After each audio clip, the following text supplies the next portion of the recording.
ಎಲ್ರಿಗೂ ನಮಸ್ಕಾರ. ನಾನು ಭಾರತೀಯ ಮತದಾರ ವೇದಿಕೆಯ ಮಂಜುನಾಥ್ ಮಾತಾಡ್ತಿದ್ದೀನಿ. ಹಳೆ ಮೈಸೂರಿನ ಭಾಗದಲ್ಲಿ ಎಲ್ಲ ತಾಲೂಕು ಕೇಂದ್ರಗಳಲ್ಲಿ, ಎಲ್ಲ ಜಿಲ್ಲಾ ಕೇಂದ್ರಗಳಲ್ಲಿ ನಾಳೆ ಕೆಂಪೇಗೌಡರ ಜಯಂತಿಯನ್ನು ಆಚರಿಸ್ತಾ ಇದ್ದೀವಿ. ಸಂತೋಷ.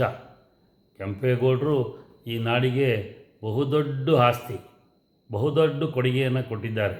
ಅದರಲ್ಲೂ ಬೆಂಗಳೂರಂಥ ಒಂದು ನಗರಕ್ಕೆ ಯಾವುದೇ ನದಿ ಪಾತ್ರ ಇಲ್ಲದಿದ್ದರೂ ಸಹ ಅನೇಕ ಕೆರೆಗಳನ್ನು ನಿರ್ಮಿಸಿ ಅದನ್ನು ಇಂಟರ್ಲಿಂಕ್ ಮಾಡಿ ರೈತರಿಗೆ ಜಮೀನನ್ನು ಉಡುಗೊರೆಗಳಾಗಿ ಕೊಟ್ಟು ರೈತರು ತನ್ನ ಬೆಳೆದ ಬೆಳೆಯನ್ನು ಬೆಂಗಳೂರಿನಲ್ಲಿ ತಂದು ಮಾರ್ಕೆಟ್ ಮಾಡಲಿಕ್ಕೆ ಮಾರುಕಟ್ಟೆಯನ್ನು ನಿರ್ಮಿಸಿ, ಎಲ್ಲ ವರ್ಗದವರಿಗೂ ಮಾರುಕಟ್ಟೆಯನ್ನು ನಿರ್ಮಿಸಿ ಒಂದು ಬೃಹತ್ ಬೆಂಗಳೂರನ್ನು ಕಟ್ಟಿದ್ದಾರೆ. ಈಗ GBA ಅಂತ ಏನು ನಾವು ಸರ್ಕಾರ ಹೇಳ್ತಾ ಇದೆ, ಆ GBA ವನ್ನು ಇಷ್ಟೊಂದು ಮುಂದುವರಿಲಿಕ್ಕೆ ಬೆಂಗಳೂರಿನ ವಾತಾವರಣ, ಬೆಂಗಳೂರಿನಲ್ಲಿರ್ತಕ್ಕಂಥ ಸಮತಟ್ಟಾದಂಥ ಪ್ರದೇಶ ಕಾರಣ ಇರ್ಬೋದು.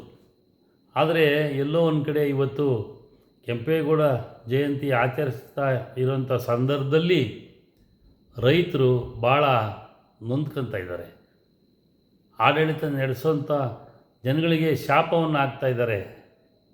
ಯಾಕೆಂದರೆ ಅವ್ರ ಜಮೀನು ಹೋಗ್ತಾ ಇದೆ, ಜಮೀನನ್ನು ಕಳ್ಕೊತಾ ಇದ್ದಾರೆ, ಅವ್ರು ಬೀದಿಗೆ ಬರ್ತಾ ಇದ್ದಾರೆ.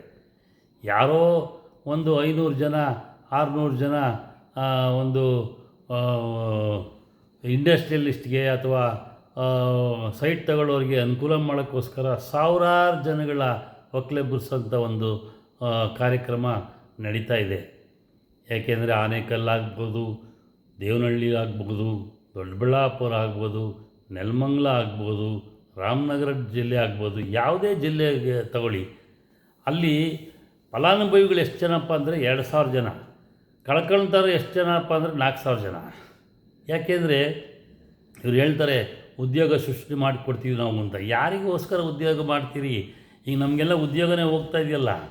ರೈತರಿಗೆ ಒಂದು ಮನೇಲಿ 4 ಜನ ಹಸು ಕಟ್ಟಿರ್ತೀವಿ, ಹೈನುಗಾರಿಕೆ ಮಾಡ್ತಾಯಿರ್ತೀವಿ, ಹೊಲ ಉಳ್ತೀವಿ, ಅದರಿಂದ ಬರೋದಂಥದ್ದು ಆದಾಯದಲ್ಲಿ ನಾವೆಲ್ಲ ಜೀವನ ಮಾಡ್ತಾಯಿರ್ತೀವಿ. ಈಗ ನಾವೆಲ್ಲ ಅನ್ಎಂಪ್ಲಾಯ್ಡ್ ಆಗಿಬಿಡ್ತೀವಲ್ಲ, ನಮಗೆ ರಿಹ್ಯಾಬಿಟೇಷನ್ ಏನು ಮಾಡಿದ್ದೀರಿ? ಸರ್ಕಾರವನ್ನು ನಾನು ಕೇಳಲಿಕ್ಕೆ ಬಯಸ್ತೀನಿ, ನಮಗೆ ರಿಹ್ಯಾಬಿಟೇಷನ್ ಏನು ಮಾಡಿದ್ದೀರಿ? ನಮಗೆ ಪುನರ್ವಸತಿ ಇಲ್ಲ. ಪುನರ್ವಸತಿ ಇಲ್ಲದೇ ಅವೈಜ್ಞಾನಿಕವಾಗಿ ನೀವು KDBನವರು ಆಗಲಿ ಅಥವಾ GBAನವರಾಗಲಿ BDAನವರಾಗಲಿ ಅಕ್ವೈರ್ ಮಾಡಿದ್ರೆ ನಮ್ಮ ಜನ ತಿರ್ಗಾ ಅನ್ಎಂಪ್ಲಾಯ್ಡ್ ಆಗ್ತಾರೆ. ಎಲ್ಲಿ ಹೋಗ್ಬೇಕು ನಾವು? ದಯವಿಟ್ಟು ಆಡಳಿತ ನಡೆಸ್ತಂಥವ್ರು ಇದನ್ನು ಅರ್ಥ ಮಾಡ್ಕೊಳ್ಳಿ.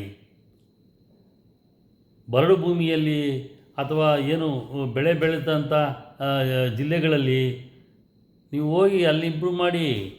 ಆಂಧ್ರ ಪ್ರದೇಶ್ ಬಾರ್ಡ್ರು ಪಾವಗಡ ಅಂತ ಜಾಗದಲ್ಲಿ ಇಂಪ್ರೂವ್ ಮಾಡಿ, ಆ ಜನಗಳಿಗೂ ಅನುಕೂಲ ಆಗುತ್ತೆ. ಸಾವಿರಾರು ಉದ್ಯೋಗಗಳು ಅಲ್ಲಿ ಸೃಷ್ಟಿಯಾಗ್ತವೆ. ಸರ್ಕಾರ ಯಾಕಲ್ಲಿ ಹೋಗ್ತಾ ಇಲ್ಲ? ಸರ್ಕಾರ ಹೋಗ್ತಾ ಇಲ್ಲ. ದಯವಿಟ್ಟು ಅಂಥ ಕಡೆ ಮಾಡಿ.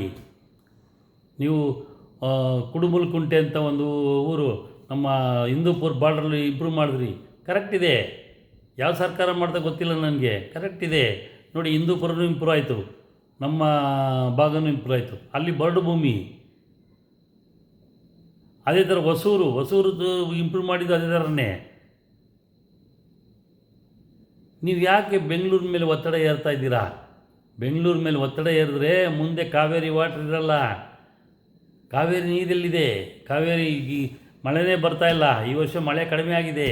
ಈ ಥರ ಸುಮಾರು ವರ್ಷಗಳು ನಡೆದ್ರೆ ಕಾವೇರಿ ವಾಟ್ರ್ ನೀರು ಕೊಡೋಕ್ಕೂ ಆಗಲ್ಲ, ಕುಡಿಲಿಕ್ಕೆ ನೀರು ಕೊಡೋಕ್ಕಾಗಲ್ಲ, ಜನಗಳಿಗೆ ಒಳ್ಳೆ ಗಾಳಿ ಇರಲ್ಲ, ಒಳ್ಳೆ ತರಕಾರಿ ಇರಲ್ಲ. ಎಲ್ಲಿಂದ ಮಾಡ್ತೀರಿ?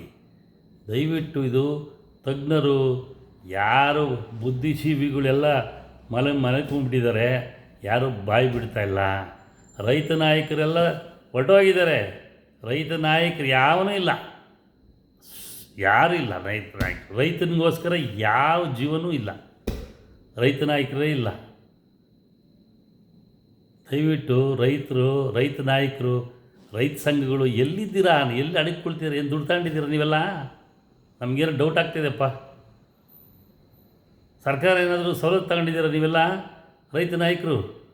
ಎಲ್ಲಿ ಅಡಿಗೆ ಕುಳಿತಿದ್ದೀರಿ? ಬನ್ನಿ ಈಚೆ ಕಡೆ, ಸರ್ಕಾರವನ್ನು ಪ್ರಶ್ನಿಸಿ.